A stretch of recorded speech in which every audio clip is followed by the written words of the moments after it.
In the space of 2 months, close to 1,000 school pupils were abducted from their classrooms in 3 violent incidents across 3 states in northern Nigeria. While a majority of the hostages were released after some time, a good number of others are still in the custody of purveyors of violence who engineered the attacks, each and every one of those incidences echoing the tragic kidnap 7 years ago of 276 girls from Chibok in Borno State.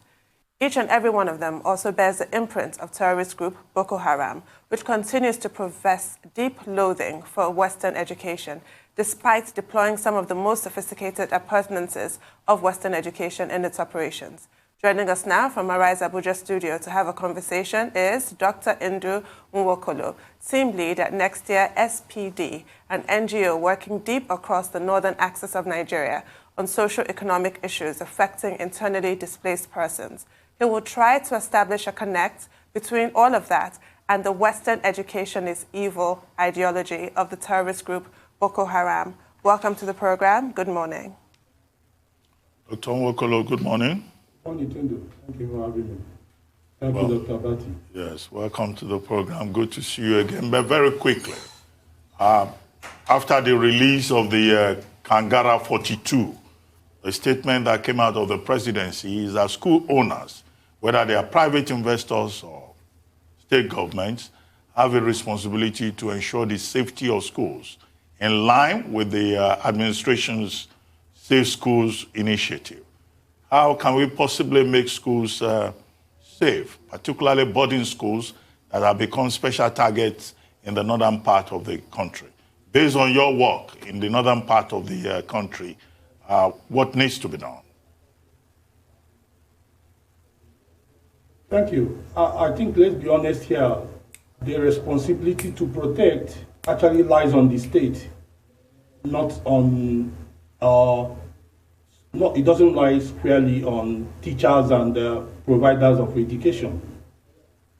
The responsibility to protect lies on the state. Now, the situation we are looking at is not a situation where you think a school's principal or a proprietor of a school can actually provide that nature of security for the students. You have a situation where you have a terrorist group with an ideology, Western education is evil, and has over the years shown that by what they did in the Northeast. Now, the question a lot of people are asking is, what is the connect between the kidnapping we are witnessing in the Northwest and what happened in the Northeast or is happening? Now, with the fight or the war going on in the Northeast, it means that the terrorist group in the Northeast no longer control a lot of territory. It means that their funding has gone down drastically. They are no longer interested in controlling territory. However, they need to maintain their operations. They need to pay people they need to pay their foot soldiers, and they need to keep their operations on. How would they do that? They look for funding. They look for funding in so many ways, which includes kidnapping. Incidentally, that's why when I hear about the central bank talking about banning a cryptocurrency, yeah, the argument may be on both ways, but currently research has shown that is an area international terrorist groups are looking at in helping the operations. So it might be an area we'll go into in a different way. But the issue remains that they are looking for ways of funding. Now, if you look at what has happened, in August last year, there was this publication by International Center for Investigative Journalism, of which a lady was caught traveling from Damaturu to Maiduguri. Her report shows that she was kidnapped. While in the captive of those kidnappers, most of the people who came to collect monies that were paid, ransom, were members of the Boko Haram. So you can see the connect. The connect again means that with the attack on Boko Haram and ISWAP in the Northeast, a lot of them have left the place and infiltrated into other parts of the northern part of our country. They went there, continued with the activity of kidnapping. It's a moral issue here. The moral issue is the fact that we have a state that does not want to come out to own what is happening, to continue to show strength. But it is glaring to everyone that it's a big situation. The schools cannot deal with it. It's only the state, using the apparatus of the state, that can actually deal with it. How can they deal with it? They can only deal with it by coming out, working with think tanks, doing the heavy lifting, doing the deep thinking. For instance, I can hear that states are closing down boarding schools. Part of our argument in the report we released today is that we talked about they can start thinking about removing these children or these school kids from communities or areas that are very vulnerable, moving them to areas where they can secure them. It's not going to be easy because it needs a lot of deep thinking, it needs a lot of strategy because you need to move the teachers and so on. While you're doing this thing, you equally don't want to show weakness. It means that you continue to find this malice by trying to find a way to keep fighting. You don't just pull out and say, okay, you're moving them out, you're closing down the school. You don't want to show them that you're weak, but because if you show them that you're weak, they will continue to come upon you. Well, thank you for that. You mentioned relocation rather than closure of schools as an element that should be explored because, leaders like you, thinkers like you, political and civic, often tout education as the cure for violent extremism. How disturbing is it? What is the scale? Because we've often read reports of children who were kidnapped. When they're found, they say they're not going to return to school. What exactly is the scale of this? What percentage does your report go into those details? And what can be done to give them the confidence to return to school so that they do not fall into the hands of those that we're describing right now? Let's be honest. The northern Nigeria, let's be factual about it. We all know that the northern Nigeria, right from the colonial days, has this resentment against Western education.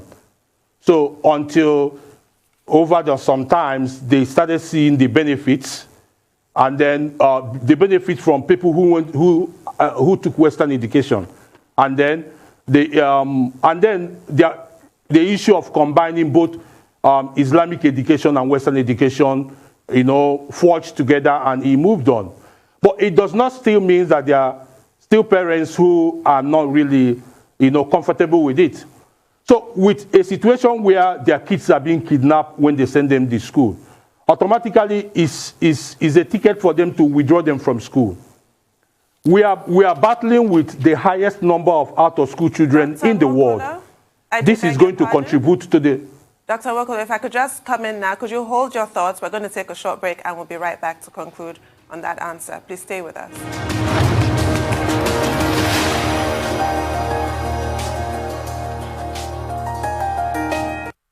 Welcome back to the Morning Show here on Arise News. We're still with Dr. Ndu Nwokolo, team lead at Nextier SPD.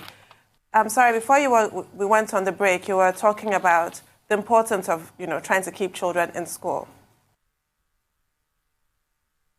Yes, why it is important is that first we need to work hard to make sure that, this label on us about being the country with the highest number of out-of-school children, that we're able to get out of it. And we know the ripple effect of these children not being in school. For instance, if you close all these schools and they don't get to go to school, this country will not recover from it in a long time to come. Now, you find out that these children will become menace to the society. Some of them will leave their rural areas and migrate into the urban areas. And when they do so, what would they be doing? They will become what we refer to as miscreants that we as a country have made them to become. So I think it's important that the government think through the closure and trying to find a way to remedy the problem. Now, if you look again, you find out that this adoption and the kidnapping taking place in northern Nigeria have two effects. Apart from the fact that, these children are going to be out of school, the psychological trauma is going to, it will unleash on their parents, and the after effect is going to have in the country. Now, as we continue to battle with it and we are not following it on the way it should, it's giving Boko Haram, as well as these ones we are referring to as bandits, you know, the courage to continue to do what they want to do. People might be saying, oh, okay, we can pay them the ransom.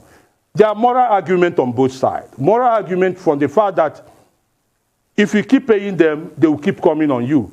If you don't pay them, they might hurt these children.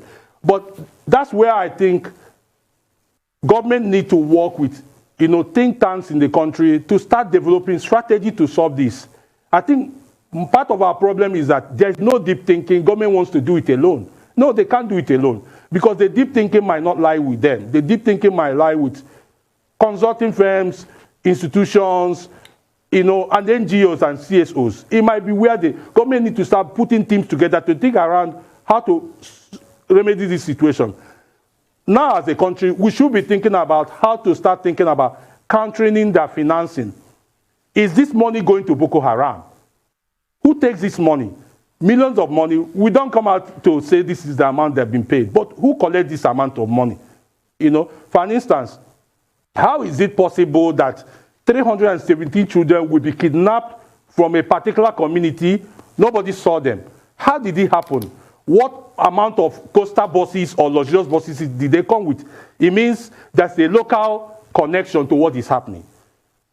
You know, there's even another thinking that this might be people building war chests for 2023. There's so many arguments, but government need to come out and start working with think tanks to find a way to remedy the situation. I agree. By now, we should be deploying technology. Because if we have technology, why can't we use drones to trace the movement? Okay. You know, government is not doing a lot, and they know they are not doing a lot. They need to come out and work with other organizations to find a way of remedying this situation. Okay, you've said a lot as regards this, and point taking, many arguments across. But number one, I know you work on the field, and you've done some field work. I want you to give us sort of like an analysis of what has been going on and protection of schools in general since, you know, the Safe, you know, School initiative started a while back. And I also want, you know, to give us some field analysis of the antecedents of even the villagers that are constantly suffering, you know, this assault and these communities that their schools are constantly attacked. Because there's a knock-on effect on the villagers themselves. They're living in fear. A great example is what happened in Jigaba when journalists came in there. The villagers said they should leave, and that journalists are the cause of most of the problem in there. So I want copious data on this. These two things I've spoken about. Rufai, it becomes very difficult to tell you the amount of, you know, students that have been kidnapped by the day, because this is a daily occurrence. But if we decide to take the largest three we know, it means in the last 3 months, December, January, and February, it means that if you take a mean of it, you're talking about that roughly about 200 to 300 students have been kidnapped every month. It's quite alarming. It's quite alarming. Not only that, let's look on the part of teachers. At a certain time between 2015, Nigeria Union of Teachers came out to say that over 600 teachers were killed by Boko Haram. You know?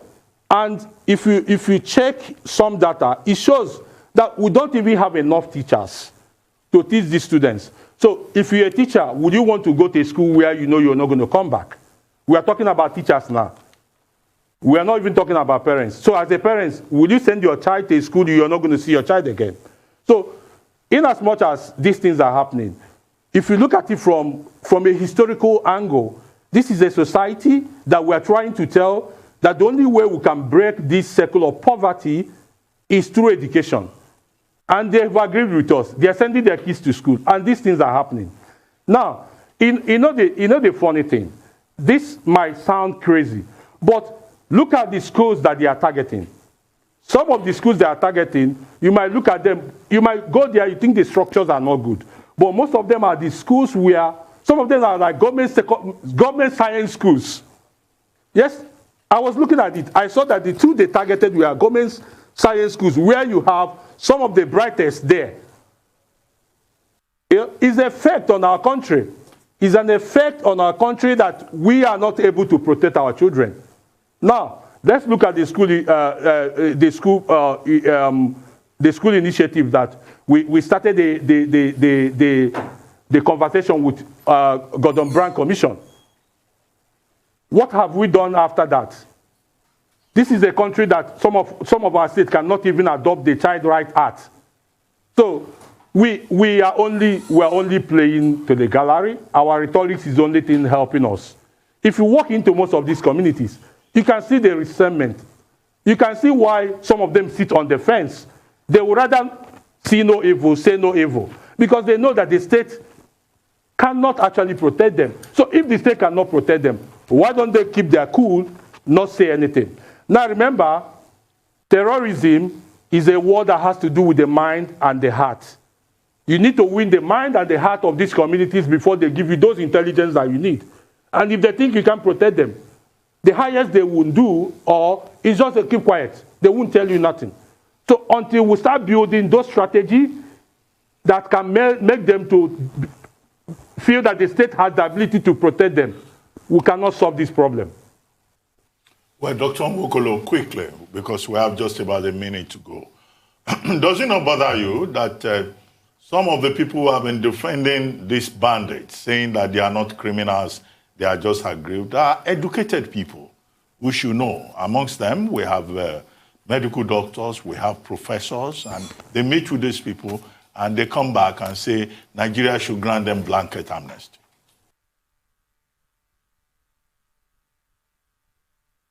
At times I feel it's worrying.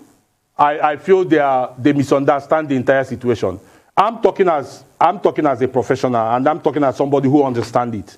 Now, I agree that 90% of every war that has ended up, that has been completed in this world, 90% of them ends with a peace agreement. But you do not negotiate from a point of weakness. You negotiate from a point of strength.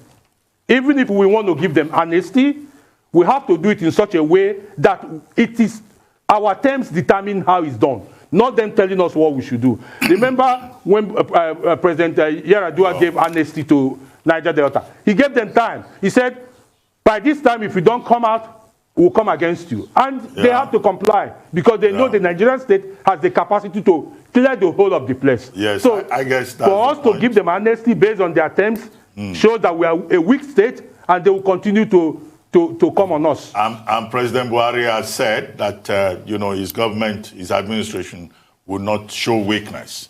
It's time now. Thank you very much, Dr. Nwokolo, for joining us.